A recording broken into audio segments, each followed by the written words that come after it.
أصل دا كاري سحر بريتي لعلاقة إنسان لقل شيطان سحر دياري ديش خطر روي لمالي تو روي لمالي منو همو كسيكا كرديا ببر برساني شوا سحر برواتر مالك أو مالا ويرانكا طلاق وشيرازي أو عائلك همو كسكوتاي بيدينه كنفر هبو نزيشي تارد بازة دفتر يادايت ساحري بس لوي كببيتا أو كسيك خوشي مادام سحر لبيغمبر صلى الله عليه وسلم كرا لبيغمبر موسى عليه السلام كرا وكاريجر مبي أكري لمن بكريت وكاريجر بي للسرم أجا السحر لخواردن بكريت راست خو كاريجر لسه إنسانك سحر خواردن خواردن بکرێت لەو لە خواردن بکرێت لەو شانێکەکەی بەدیارەکەوی ئەو ئینسانە بە سەریعی تووشی سەرەتانی مەعیدە و قۆڵۆن و پرۆستات و سینگ ئەبی لە ئافرەتان دوعام لۆ بکە فلانە گۆرانی بێژ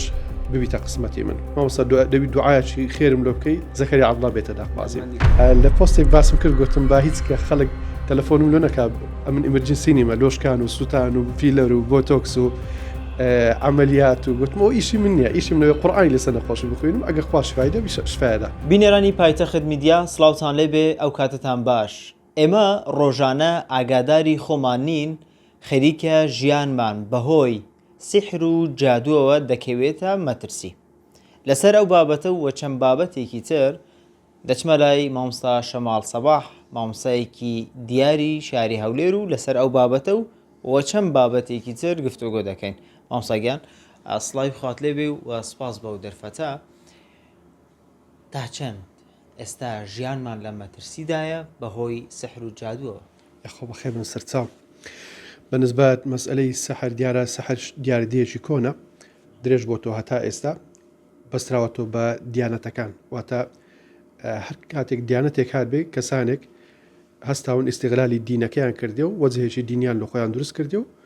کاری سحریان کردێت لە ئەسڵدا کاری سحر بریتێ لە عیلاقەی ئینسان لەگەڵ شەیتان ئەو عیلاقەیەش هەتا شەیتان مابی مەوجودە لێ لە ئێستادا بەهۆی زۆربوونی تەکنۆلۆژیا و مەسئلەی سۆشیال میدیا و زۆربوونی حاڵەتی سحر بەتایبەتی لە کوردستان بەتایبەتی لە دوای نەمانی ڕژێم و هاتنی وڵاتان و هاتنی بیانی لۆ ناو خاچی هەرێم و بەتایبەتی هەولێر و سلێمانی ئەو شارانە دیاردەی سحر ئێستا گەلێک زۆرە و زۆرترین سحریش کە ئەکرێ لە شارەکانی خۆن زۆرترین سحر کە ئەکرێ خەڵکی بیانی ئەیکا غەیری کورد عەرەب ئێرانی سووری تورکی ئەوانە زۆر ئەیکەن ئەگەر بەراوردێکی جیاوازی یاخود بەراوردێک بکەین لە نێوان ساڵی 2024 بۆ 2025 ڕێژەکە چی بەسەراتوە لە هەرێمی کوردستان زیادی کردووە یاخود کەمی کردووە لەگەر هەموو ئەو ڕێگریانێک کە حکوومەت ئەیکات و دەستخۆشیان لێکەین وەچەنی ساحری ژیرا بەڵام لە زیادبوونە لەبەرەوەی سۆشیال میدیا کۆنتڕۆل ناکرێت ئەگەر حکوومەت بیەوێت دیاریدەی سەحر بنە بڕ بکات کە خەتەریاتێکی زۆر گەورەیە لەسەر هەموو ماڵێکی کورد زۆر جار بەرپرسان کە گوێ بۆ بابەتە نادەن زۆر جار بەخۆم لەگە بەرپرسان دانیشتیمە پێم گوتینە سەحر دیاریدەیەکی خەتەرە ڕووی لە ماڵی تو ڕووی لە ماڵی من و هەموو کەسێکا کردیا بە بەرپرسانیشەوە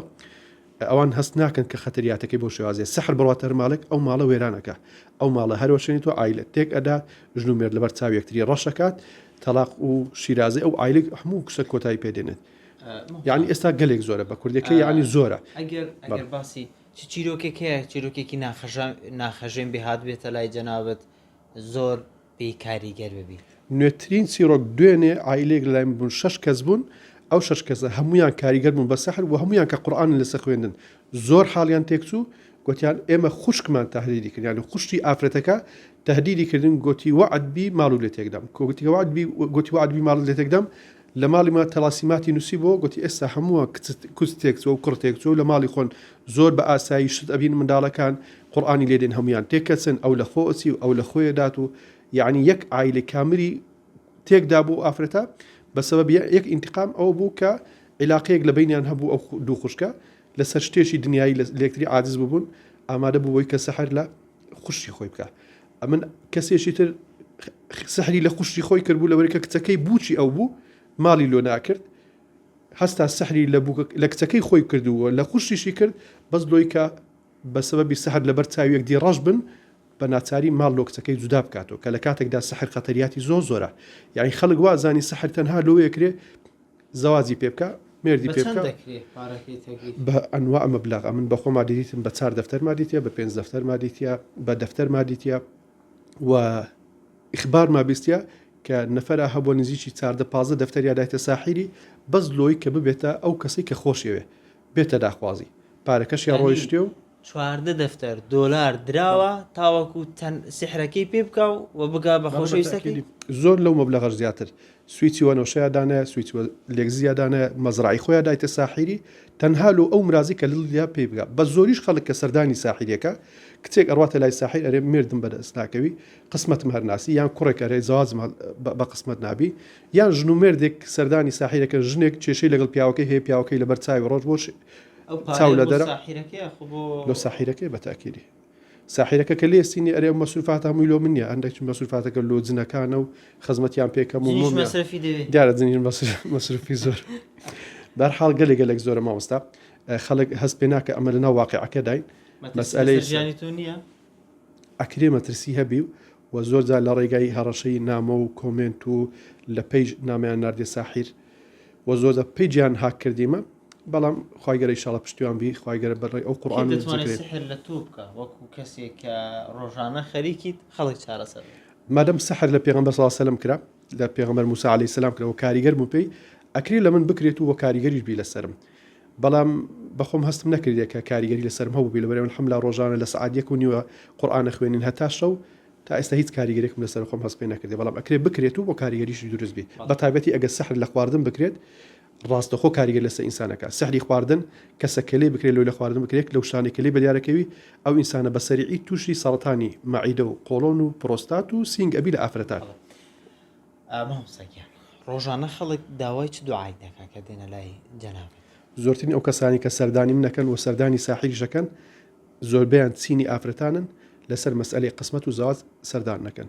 قسمەت هەڵناسیت و زوازم بە قسمەت نابی و داخوازیەکانم فەشەل دێنی و کە داخوازیم دێ دڵم تون دەبێت و بەنسبەت مەسئلەی ڕزقیش یەک لەو شتانێک کە زۆر سەردانی ئێماکەن خەڵک لۆ مەسئلەی ڕزق سەردان نەکارێ ڕزقم بەسترایە ڕزق ڕاستە عیدی خوای پەروەردیگارە بەڵام یەکێک لەو هۆکارانێک کە ڕزقی ئینسانی بەستی سەحری تعتیل و بەستنە و هەروەها لە چاو نەفەسیش ئەو حاڵەتە زۆرە ئینسان کەگە چاو نەفەسی توانێت کە الرزق على الله بەتاکیدی کە ڕزق تەنها خوددای و ساحیر دەتوانێت ڕێگیری لێ بکە کە کەسێک نەتوانێت ڕزقێکی وا بەدەست بێنیت کە بژێ ژیان خۆی پێ ڕای بکە خوای پەروەردگارە فەرمێ دەرباری ساحرە فەرمێ وما هم بضارين به من أحد إلا بإذن الله ساحر کە ئەتوانین زەرەر لە ئینسانی بدا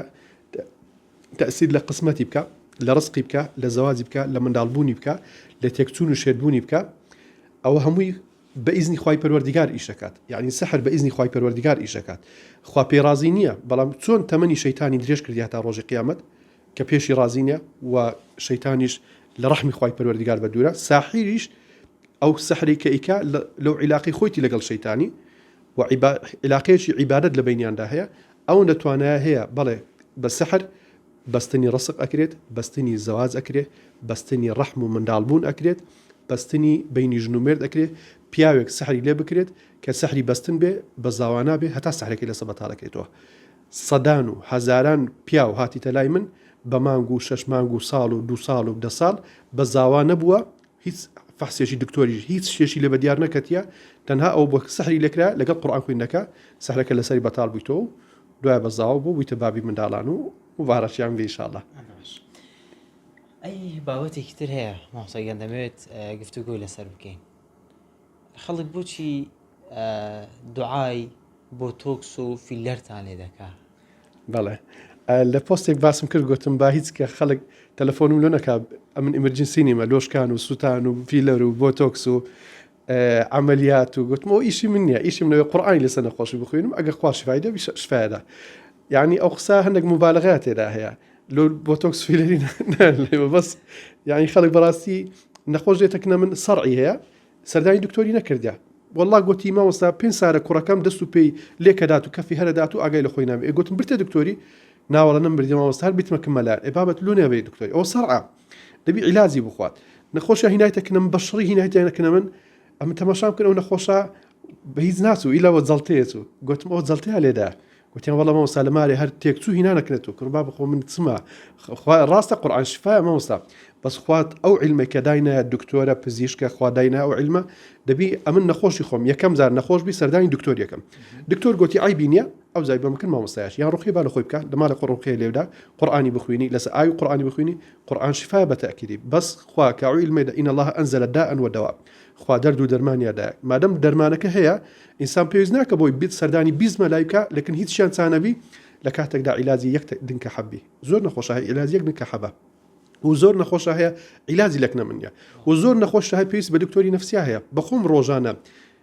هیچ ڕۆژێک نییە دوو سێ نەخۆشی ڕوانی دکتۆری نفسی نەکەم ئەزان پەیوەنی بەم نیە حاڵەتەکەی حاڵەتەجی ئیفترابی نفسیە پانیکە هەر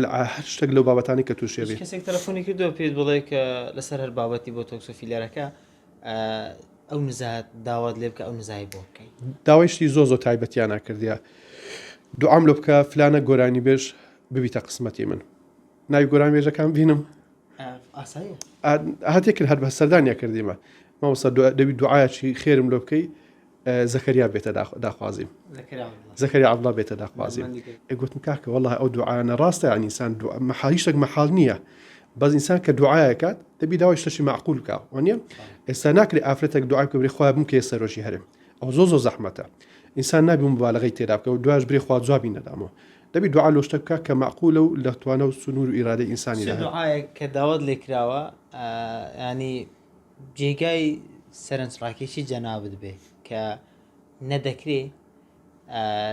ینی وەڵامی تۆ چی بووە بەگشتی مامۆستا ئەوانەی کە باسم کرد ینی ئەو دوعانەی کە هەر ئەوەی کە لە خەیاڵمدا هەیە ئێستا زۆر ینی کەیسەکان ڕۆژانە دێتکردمە زۆر نەخۆش دێ قسەیەکان پێکەنیم لەگەن نەخۆشیەکە یادێ و زۆر پێش مامۆستا لۆ پێەکەنی ئەم کاکە ئەوە ئیشی دوعای نییە ئەوە ئیشی مەحاولەکردنەوە ئەو ئیشی ئەوەیەکە ئینسان زۆری لۆ بکە بەگشتی مامۆستا بەڕێز ئینسان بەغەڵەت لە دوعا و لە ڕوقێ تێنەگا ڕوقێ شەرعی تایبەتە بە مەسئلەی سەحر و جن و چاو نەفەس و هەندێک ئەزیەت و ئازارەکە ئینسان تووشی بی لە توانای دکتۆری بەدەربی دکتۆر بێ ئومێدت کە بەهشت پێویستی بە تاعەت و عیبادەتە پێویستی بە دوعانیە نەبەتەکیدی مامۆستا بەڕێز ئینسان یعنی هەندێک شتە هەیە لەو دنیای نابی ئینسان پشتی لێ بداتەوە پێغمبەری خوا فەرمێ ساسم عقلها ثم توكل على الله فەرمە بیبەستەوە ئەو زەر پشت بەخوای گەرە بەستە خەڵکی مە دەست و پێسپی دانیشتە هیچ ئیشەک ناکە بەتەما بێ لە کلمە لای دوو دوعایلۆکە و مۆزوعەکەی حەلبی ئەمن ئەو ڕۆژی نەخۆشێک تەلەفۆنی لۆ کردم بەڕاستی ئەو ڤیدیۆی کە دامنا باسی فیلۆر بۆ تۆکسم کرد لەبەر شخصێک زۆ تووڕەبم شخصێک تەلەفۆنی کرد ئەمن ڕۆژی سێشەمە دانانیشم خەریجی ئیش و کاریت کەمە ئەنی ئەو بە ئیش و کاریت کە خەریکم لە جگە لە مەلایەتی گوتی بابم زۆ شڕا دەبی ئیلا بیهینم ئەگوتم لێنیمە بەخوای خەریش ئیش و کاریمە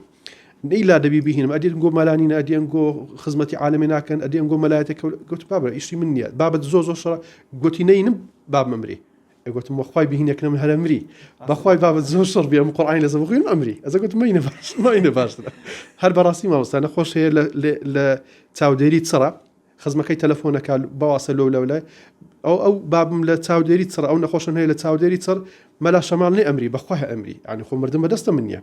یعنی ئیشەکەی مەش ئەوەندە ئیش ڕاستە گەورەیەکە لە قورئانیە بەس ئەمن زەمانەتی ئەوەی ناکەم قورئانی لەسەر خەڵکی بخوێنم ئەو کەسە ڕاستەخۆ هەستە و سەرپێیەوە بڕوا وانە ئەوەی کە ڕیکلامیش لۆ خۆیەکە ئارێ ئەمەی بڕۆم ئەمە قورئانی لەسەر بخوێن بەسە پێەکەویتەوە چاوی ساغەویتەوە نوت خەبیتەوە ئەوە ئیشی دوعا و عیلاجی نییە ئەوە ئیشی مۆزوعی تکەیە پەیوەندی بە قورئان و عیلاجی نییە کە تو تەحەدای پێ بکەی برێ من بەڕوقەی کۆری چاکەمەوە بەڕوقەی شەلی چاکەمەوە بەڕوقەی کەسێک کە منداڵی نابی ئەتوان منداڵی بێ لە ڕێگەی پایتەخت میدیاوە چ داوات لەو کەسانە هەیە کە داوای ئەم دوعانە دەکەن کە بۆ تۆکس و فیلەر و چەند بابەتێکی تر چ داوایەکت لە خەڵکە ڕوو لە کامێرا بڵێ بەگشتی هەر کەسێک کە مراز و مەقسوودێکی هەبی پێویست ناکە سەردانی شێخ و مەلا و سەید و مەلا شەماڵ و هیچ کەسێک بکە نزیکترە لەوەی کە ئینسان لەگەڵ خوای پەروەردیگار عیلاقەی خۆی بەهێز کات هەندێک مەسئلەش هەیە پێویستی بە دوعاکردن نییە هەندێک مەسئلە هەیە خوڕشی ئینسانە ینی زۆر کەس دێتەکنە من زۆر ناشکرە بۆ بەشێک کە خوا پێدایە ئەوجا لە شکل و شێوەی بی لە بەژن و باڵای بی لە سەر و پرچی بی لە قسمەتی بی ئەو قسمەت و تەقدیراتی خوای پەروەردیگارە گۆڕانکاری بەسەردانایەت ئینسان بە ئەخلاق و بەڕۆشتی خۆی جوانکە پێویستی بە شێخ و مەلای نابی مەسئلەی ڕزق و زەواج و مەشاکیلیش عیلاقەی خۆت لەگەڵ خوای گەورە بە قووەتکەی ئینشاءڵڵا پێویستیە مەموو بە هیچ کەسێک نابی بەڵێ بینەرانی پایتەخت میدیا ئەمە قسەکانی مامۆستا شەماڵ سەباح کە مامۆستایەکی دیاری هەرێمی کوردستان بە تایبەت هەولێری پایتەختی هەرێمی کوردستانە باسی لە بابەتی سحر و جادو و ئەو نزانە کرد کە خەڵک داوای لێ دەکەن کە ئەم نزانەی بوان بکە وەکو خۆی ئاماژەی پێکرد کە نزایەک لەو ڕۆژانە کە لە تۆڕە کۆمەڵەتیەکان زۆر بڵاوبەوە کە وەکو مامۆستا باسی کردبوو کە هەندێک کەس داوای دوعای بۆ تۆکس و فیلەر دەکەن و باسی لە بابەتێکی تری گرنگ کرد کە دەبێت خەڵک وشیار بێ و ئاگادار بێ کە سحر و جادو بە ڕێژەیەکی یەکجار زۆر زیادی کردووە کە دەبێت خەڵک وشیار بێ لەوانەیە کەسێکی نزیکت ئەم کارە بکە و هەر کاتێک کارێکی لەم شێوازت بینی دام و دەستگە ئەمنیەکان ئاگادار بکەنەوە بۆ ئەوەی سەر و ماڵ و گیانی ئێوە بپارێزن.